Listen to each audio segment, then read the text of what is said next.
अस्सलाम वालेकुम दोस्तों, मैं उम्मीद करता हूँ आप सब खैरियत से होंगे। सबसे पहले मेरे चैनल को लाइक करें, शेयर करें, सब्सक्राइब करें और उसके बाद कमेंट्स करें। अब आते हैं कहानी की तरफ। ऐसा नबी जिसकी मौत के बाद यहूदियों पर सबसे बड़ा अजाब आया, ऐसा नबी जिसे अल्लाह ने कुरान में अपनी रूह कहा है, जिसके नाम पर दुनिया का सबसे बड़ा मजहब कायम हुआ। एक ऐसा नबी जिसे ऐसे मूजिज़े दिए गए थे जो किसी और नबी को नहीं दिए गए। ऐसा नबी जिसे आसमानों पर उठा लिया गया और एक खास वक्त पर दोबारा इस दुनिया में वापस भेजा जाएगा।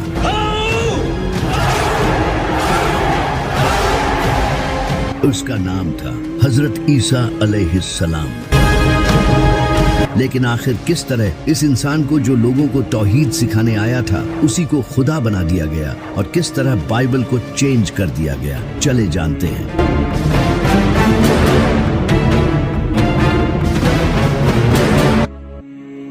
जब बनी इसराइल की हालत बहुत ही खराब हो चुकी थी, इनके स्कॉलर्स करप्ट हो चुके थे, उन्होंने किताबें बदल दी थी और दुनियावी फायदे के लिए दीन बेच रहे थे।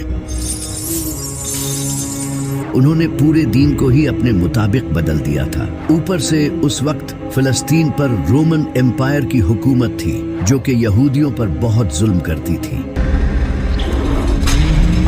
वो इनसे भारी टैक्स लेते थे। इन सब की हालत बहुत खराब थी, लेकिन उनकी किताबों में एक मसीहा के आने का जिक्र था जो उन्हें इस जुल्म से आजाद करेगा। तो उस वक्त यहूदी इस मसीहा का इंतजार करने लगे। वो समझते थे कि इनका ये मसीहा किसी पावरफुल बादशाह या एक वॉरियर की शक्ल में आएगा,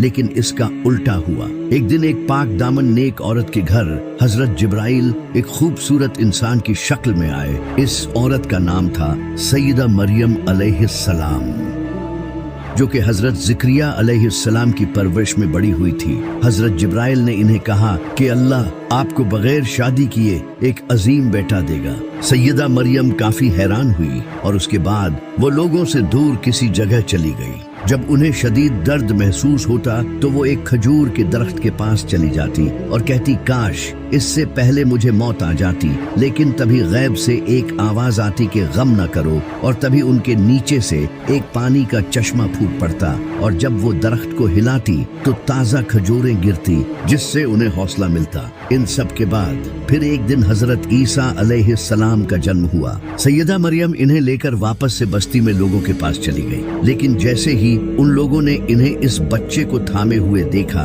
तो उन्होंने उन पर बुरे इल्जाम लगाना शुरू कर दिए और हर इंसान उन पर चीखने चिल्लाने लगा। ये देखकर सैयदा मरियम परेशान होने लगी, लेकिन तभी अल्लाह की तरफ से एक मोजज़ा हुआ और उनकी गोद में वो बच्चा बोलना शुरू हो गया। ये सुनकर वहाँ सभी लोग खामोश हो गए। उनके चेहरे हैरान और परेशान थे और इससे सैयदा मरियम की पाक दामनी साबित हो गई। इसके बाद सैयदा मरियम ने हजरत ईसा अलैहिस्सलाम की परवरिश की। वो बचपन से ही एक नेक और सादा शरीफ इंसान थे। वो कम खाना खाते थे, सादा कपड़े पहनते थे और अपना ज्यादा वक्त इबादतों में गुजारते थे। वो मिट्टी के परिंदे बनाकर अल्लाह की मदद से उन्हें जिंदा कर देते थे। इनके पास इतना इल्म था कि सिर्फ 12 साल की उम्र में ही वो उस वक्त के बड़े टीचर्स के साथ ऐसी डिबेट्स करते थे कि इनकी अक्ल दंग रह जाती थी। अल्लाह ने इन्हें कई मुजज़े दिए थे। जब हजरत ईसा अलैहिस्सलाम थोड़े बड़े हुए तो उन्होंने अल्लाह का पैगाम लोगों तक पहुंचाना शुरू किया। वो लोगों को तौहीद सिखाने लगे और हजरत मूसा अलैहिस्सलाम के बताए लॉज सिखाने लगे, जिन्हें इन प्रीस्ट ने बदल दिया था, और लोगों को एक दूसरे के साथ अच्छाई करने की तालीम देने लगे। जब लोग इनकी नबूवत पर शक करते तो वो इन्हें मूजिज़ा दिखाते। वो अंधों और बहरों को अल्लाह की मदद से बिल्कुल ठीक कर देते थे और मुर्दों को अल्लाह की मदद से जिंदा कर देते थे। वो मिट्टी के परिंदे बनाते और उनमें फूंक मारते तो वो उड़ने लगते। यहाँ तक कि वो लोगों को ये तक बता देते थे कि उन्होंने क्या खाया है और अपने घरों में क्या क्या जमा कर रखा है। एक बार तो उनसे कुछ लोगों ने कहा कि अगर आप सच्चे हैं तो आसमान से हमारे लिए खाना मंगवा दें। तभी अल्लाह ने उनके लिए आसमान से एक शानदार दावत उतारी और कहा कि अगर अब भी तुम लोग हक से मुंह मोड़ोगे तो तुम्हें दर्दनाक अजाब दिया जाएगा। लेकिन जब उस वक्त के प्रीस्ट ने ये सब देखा तो वो जान गए कि इन सब से उनकी असलियत लोगों के सामने आ जाएगी। उन्होंने लोगों को बेवकूफ बनाकर जो दौलत जमा कर रखी थी अब वो सब खतरे में थी। हजरत ईसा अलैहिस्सलाम ने इनकी करप्शन और मुनाफिकत लोगों के सामने लाना शुरू कर दी। इन सब के अलावा उस वक्त के लोग गुनाहों और दुनिया की लज्जतों में पड़ चुके थे और हजरत ईसा अलैहिस्सलाम इन्हें ये सब छोड़ने का कहते थे, लेकिन उन्होंने हक को छोड़कर दुनिया को चुना और हजरत ईसा अलैहिस्सलाम की बात नहीं मानी। लोगों ने भी हजरत ईसा अलैहिस्सलाम के ये सब मुजज़े देखने के बाद भी उनसे और मुजज़ों की डिमांड की। हजरत ईसा अलैहिस्सलाम इनकी बातों से बहुत गुस्सा हुए कि इन सब मुजज़ों के बाद भी तुम्हारे दिल हक को तस्लीम नहीं कर रहे, क्योंकि यहूदियों को ये लगता था कि उनका ये मसीहा एक पावरफुल बादशाह की सूरत में बड़ी फौज लेकर उन्हें बचाने आएगा।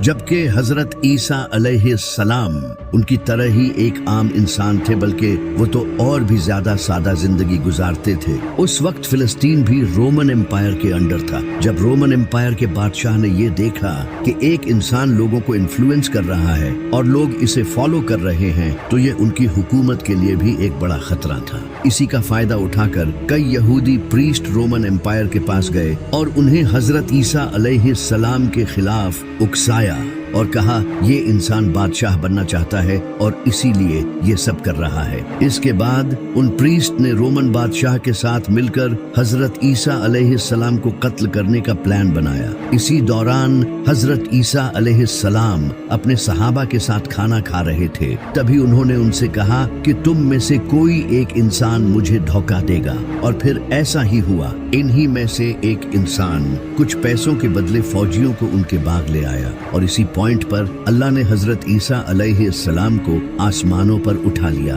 और एक सेम उन जैसा इंसान उनके सामने कर दिया, जिसके बारे में बहुत से स्कॉलर्स का कहना है कि ये वही इंसान था जिसने हजरत ईसा अलैहिस्सलाम को धोखा दिया था। जबकि कुछ का कहना है कि ये हजरत ईसा अलैहिस्सलाम के सहाबियों में से था और अल्लाह ने इसे इस सब्र के बदले जन्नत का वादा किया था। लेकिन इस सब के बाद यहूदियों ने इस इंसान को बुरी तरह टॉर्चर किया। उसे बाजार में जख्मी हालत में घुमाया और उसे गालियां दी और उसके ऊपर एक लकड़ी का बना क्रॉस लाद दिया। इसके बाद उस क्रॉस पर उसके हाथ और पांव में कीलें ठोक दी और उस इंसान को जान से मार दिया गया। इसके बाद आसमान काला पड़ गया और एक खतरनाक जलजला आया।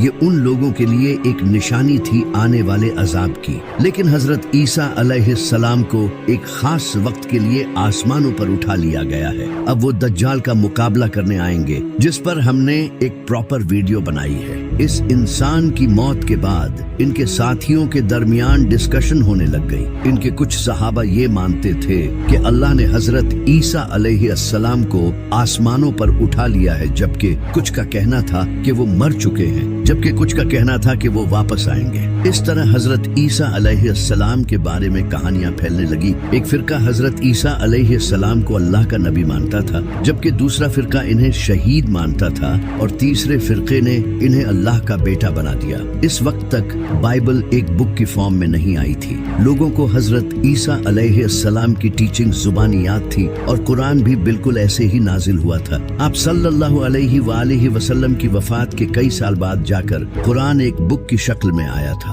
लेकिन कुरान और बाइबल में फर्क ये था कि कुरान की प्रोटेक्शन की जिम्मेदारी अल्लाह ने अपने हाथ में ली थी और बाइबल के साथ ऐसा नहीं था। इस वजह से लोगों ने बाइबल को चेंज कर दिया। जब 70 ईस्वी में एक इंसान जो कि हजरत ईसा अलैहिस्सलाम के फॉलोअर से इतनी नफरत करता था कि उन्हें टॉर्चर करता और जेलों में डाल दिया करता था, इस इंसान का नाम था सॉल ऑफ टार्सस। इसने काफी टाइम तक हजरत ईसा अलैहिस्सलाम के फॉलोअर्स को टॉर्चर किया, क्योंकि हजरत ईसा अलैहिस्सलाम के ये फॉलोअर्स एक अल्लाह की इबादत करते थे और इन रोमन के झूठे खुदाओं की पूजा नहीं करते थे। इस वजह से हजरत ईसा अलैहिस्सलाम के इन फॉलोअर्स ने बहुत जुल्म सहा। लेकिन फिर एक दिन इसने क्लेम किया कि इसने ख्वाब में हजरत ईसा अलैहिस्सलाम को देखा है, जबकि इसने अपनी लाइफ में कभी हजरत ईसा अलैहिस्सलाम को देखा ही नहीं था।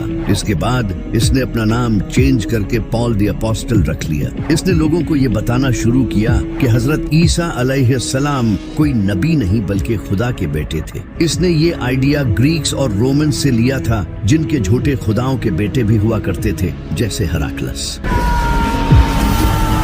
इसने इन आइडियाज से अपनी एक अलग ही क्रिश्चियनिटी बना ली, जिसे उस वक्त के लोग एक्सेप्ट करने लगे, क्योंकि वो पहले से ही ग्रीक्स और रोमन्स के इन कॉन्सेप्ट को मानते थे। तो ये नई टाइप की क्रिश्चियनिटी उन्हें रिलेटेबल लगी। पॉल ने लोगों से कहा कि जीसस ने अपनी जान की कुर्बानी इंसानियत के गुनाहों की माफी के लिए दी है। इनके तरीकों पर चलने की हमें कुछ खास जरूरत नहीं है, बल्कि हमें तो इनकी इस कुर्बानी को मानना है। यानी कि इस इंसान ने क्रिश्चियनिटी को ही बदल दिया था। इसने डिफरेंट चर्चेस को लेटर भेजे और बाइबल में अपने इन कंसेप्ट्स को ऐड करवाया, जो कि बाद में जाकर न्यू टेस्टामेंट का हिस्सा बने। लेकिन जेरूसलम में हजरत ईसा अलैहिस्सलाम के कुछ फॉलोअर्स ने पॉल के इन आइडियाज को रिजेक्ट किया और उन्हें अल्लाह का एक नबी ही माना। इन्हीं लोगों में से एक हजरत ईसा अलैहिस्सलाम के भाई भी थे, लेकिन इनकी इन बातों की तरफ लोगों ने ध्यान नहीं दिया और पॉल की इस नई क्रिश्चियनिटी को लोगों ने एक्सेप्ट करना शुरू कर दिया और ये लोगों में फेमस हो गई। इस वक्त तक बाइबल को एक बुक की शक्ल दे दी गई थी और इसे हजरत ईसा अलैहिस्सलाम की वफात के 40 से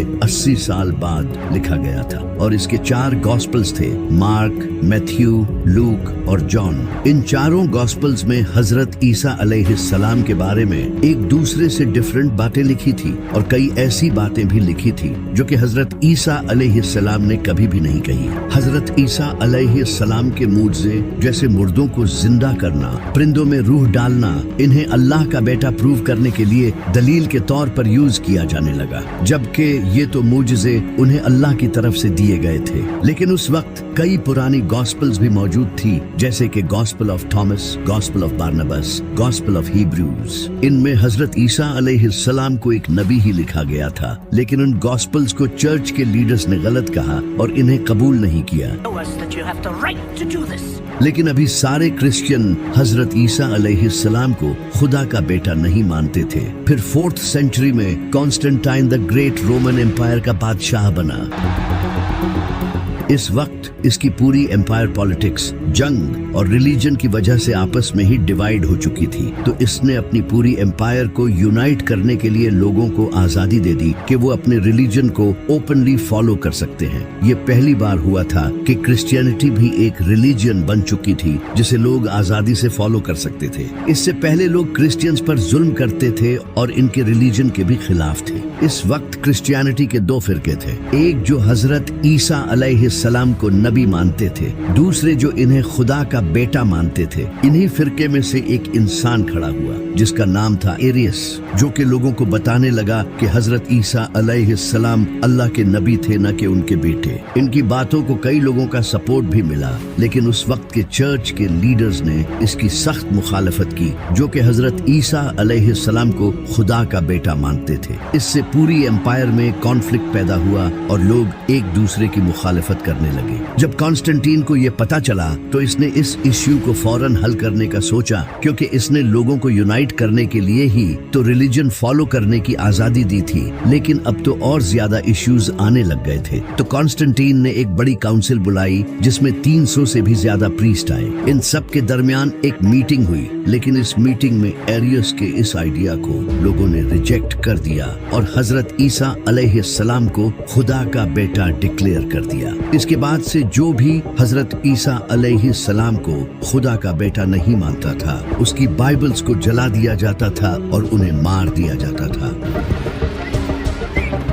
इससे पूरी एम्पायर में एक ही क्रिश्चियनिटी कायम हुई, वो जो हजरत ईसा अलैहिस्सलाम को खुदा का बेटा मानते थे ताकि लोगों के दरमियान इख्तिलाफ ना हो। इस वक्त तक बाइबल के कई वर्जन्स मौजूद थे और लोग इन डिफरेंट वर्जन्स को पढ़ते थे, लेकिन चर्च को कोई एक बाइबल चाहिए थी। तो चर्च की काउंसिल ने 27 मुख्तलिफ बाइबल्स के वर्जन सिलेक्ट किए जिनमें हजरत ईसा अलैहिस्सलाम को खुदा का बेटा बताया गया था और बाकी सारे वर्जन्स को जला दिया। इसी वजह से आज बाइबल के कुछ ही पुराने वर्जन्स हैं जिनमें हजरत ईसा अलैहिस्सलाम को एक नबी बताया गया है। फिर जब बाइबल को लैटिन में ट्रांसलेट किया गया तो बाइबल का वो वर्जन रोमन कैथोलिक चर्च में ऑफिशियल डिक्लेयर कर दिया गया और इस तरह वो बाइबल पूरी दुनिया में फैल गई। फिर जब नबी सल्लल्लाहु अलैहि वसल्लम ने ऐलान नबुवत किया और लोगों को पता चलने लगा कि मक्का में एक नबी आए हैं, तो नजरान के कुछ क्रिश्चियन प्रीस्ट नबी सल्लल्लाहु अलैहि वसल्लम के पास आए। उन्होंने नबी सल्लल्लाहु अलैहि वसल्लम के साथ डिबेट की, क्योंकि नबी सल्लल्लाहु अलैहि वसल्लम हजरत ईसा अलैहिस्सलाम को अल्लाह का नबी मानते थे, न कि अल्लाह का बेटा। आप सल्लल्लाहु अलैहि वसल्लम ने इनके सामने कुरान की आयत पेश की, लेकिन उन्होंने मानने से इनकार कर दिया। तो फिर अल्लाह ने नबी सल्लल्लाहु अलैहि वसल्लम से फरमाया कि आप अपने घर वालों को ले आएं और ये अपने घर वालों को फिर एक खुले मैदान में खड़े होकर अल्लाह से दुआ करें। जो सच्चा होगा उसकी दुआ कबूल होगी और जो झूठा होगा उस पर अल्लाह का अजाब नाजिल होगा। तो नबी सल्लल्लाहु अलैहि वसल्लम अपने साथ इमाम अली, सैयदा फातिमा, इमाम हसन और इमाम हुसैन को लेकर आए। लेकिन जब इन क्रिश्चियन प्रीस्ट ने दूर से इनको आते देखा तो इनमें से एक प्रीस्ट ने कहा, खुदा की कसम, मैं ऐसे चेहरे देख रहा हूँ कि अगर ये अल्लाह से दुआ करें तो अल्लाह इनके लिए पहाड़ों को भी हिला देगा। इनसे डिबेट मत करो वरना हम तबाह हो जाएंगे। तो उन्होंने नबी सल्लल्लाहु अलैहि वसल्लम के साथ डर के मारे एग्रीमेंट कर लिया। हजरत ईसा अलैहिस्सलाम को कत्ल करने की साजिश यहूदियों की सबसे बड़ी गलती थी, क्योंकि हजरत ईसा अलैहिस्सलाम यहूदियों के लिए आखिरी मौका थे। अल्लाह ने उन्हें खुले मोजज़ों के साथ इनके पास भेजा था ताकि वो हक को कबूल कर लें। ऐसे मुझसे किसी भी नबी को नहीं दिए गए थे, लेकिन उन्होंने ईमान लाने की बजाय इनकार कर दिया। फिर अल्लाह ने उन पर एक के बाद एक अजाब नाजिल किया। जब अल्लाह ने हजरत ईसा अलैहिस्सलाम को आसमानों पर उठा लिया तो कुछ टाइम बाद यहूदियों ने रोमन एम्पायर के खिलाफ बगावत शुरू कर दी, क्योंकि यहूदी खुद हुकूमत हासिल करना चाहते थे। यहूदियों ने यरूशलेम में रोमन्स को हराकर आजादी हासिल कर ली। जब उस वक्त के रोमन बादशाह नीरो को ये खबर मिली तो उसने अपने बेटे टाइटस को एक फौज के साथ यरूशलेम भेजा। टाइटस ने यरूशलेम को सीज कर लिया और शहर को फतह कर लिया। इसके बाद रोमन्स ने यहूदियों के टेम्पल को तबाह कर दिया और ये हजरत ईसा अलैहिस्सलाम ने पहले ही बता दिया था, जो आज भी बाइबल में लिखा है। जब टेम्पल तबाह कर दिया गया तो इसकी एक दीवार बाकी रह गई जो आज तक मौजूद है, जिसे यहूदी चूमते हैं। यही वो वेस्टर्न वॉल है। सिर्फ टेम्पल ही नहीं, रोमन्स ने 10 लाख से ज्यादा यहूदियों को कत्ल कर दिया। हजारों यहूदियों को गुलाम बना लिया गया और आखिरकार इन्हें यरूशलेम से निकाल दिया गया, जिसके बाद यहूदी दुनिया भर में बिखर गए। इस वक्त यहूदी अब भी रोमन एम्पायर के अंडर थे। फिर एक दिन रोमन बादशाह कॉन्स्टेंटाइन ने क्रिश्चियनिटी कबूल कर ली और क्रिश्चियनिटी को रोमन एम्पायर का ऑफिशियल मजहब बना दिया। इसके बाद रोमन्स ने यहूदियों को मारना शुरू कर दिया, क्योंकि वो इन्हें हजरत ईसा अलैहिस्सलाम का कातिल समझते थे। यूं यहूदी और क्रिश्चियंस एक दूसरे के दुश्मन बन गए और ये दुश्मनी सदियों तक जारी रही। यहूदियों पर जुल्म होते रहे। फिर 15th सेंचुरी में कैथोलिक चर्च पूरे यूरोप का सबसे बड़ा चर्च बन गया और क्रिश्चियनिटी पूरे यूरोप में फैल गई। इसी वजह से स्पेन, इंग्लैंड, फ्रांस और जर्मनी जैसे कई कंट्रीज से यहूदियों को निकाल दिया गया। इन्हें जबरदस्ती क्रिश्चियनिटी कबूल करने पर मजबूर किया गया और जो इनकार करते थे उन्हें कत्ल कर दिया जाता। इन्हें बड़ी पोस्ट्स पर जॉब्स भी नहीं दी जाती और इन पर बहुत जुल्म किए जाते थे। ये सब तकरीबन 1000 साल तक चलता रहा। फिर वर्ल्ड वार 2 हुई, जिसमें नाज़ियों ने लाखों यहूदियों को कत्ल किया और उन पर बहुत जुल्म हुआ। ये सब देखकर क्रिश्चियंस को यहूदियों पर तरस आने लगा और वो अपने चर्चेज में यहूदियों के हक में आवाज उठाने लगे। and not by the Jews. उन्होंने लोगों को समझाना शुरू किया More than Jesus Christ. कि हजरत ईसा अलैहिस्सलाम के नजूल के लिए जरूरी है कि यहूदी यरूशलेम में अपना थर्ड टेम्पल बनाएं, क्योंकि इनकी किताबों में लिखा है कि हजरत ईसा अलैहिस्सलाम थर्ड टेम्पल बनने के बाद ही इस दुनिया में आएंगे। यहाँ से यहूदी और क्रिश्चियंस के दरमियान दूरियां कम होने लगी। क्रिश्चियंस ने भी यहूदियों के लिए अलग कंट्री बनाने को सपोर्ट करना शुरू कर दिया और इन्हीं क्रिश्चियंस की हेल्प से आगे जाकर इजराइल कायम हुआ। आज यहूदियों की तमाम साजिशों में क्रिश्चियंस का बड़ा हाथ है और क़यामत के दिन अल्लाह हजरत ईसा अलैहिस्सलाम से सवाल करेगा, क्या तुमने लोगों से कहा था कि तुम और तुम्हारी माँ अल्लाह के सिवा माबूद हैं? तो हजरत ईसा अलैहिस्सलाम अर्ज करेंगे, ऐ अल्लाह, मैंने कभी ऐसा नहीं कहा। अगर मैंने कहा होता हो तो तू जानता है। जब तक मैं इनके दरमियान था मैं इन पर गवाह था, अब तू ही इन पर गवाह है। ये फैसला तेरा है, चाहे तो इन्हें बख्श दे या इन पर अजाब नाजिल कर। वाक़यात, कहानियाँ, किस्से सुनने के लिए मेरे चैनल पर रहिएगा। अस्सलामु अलैकुम वरहमतुल्लाहि वबरकातुहू।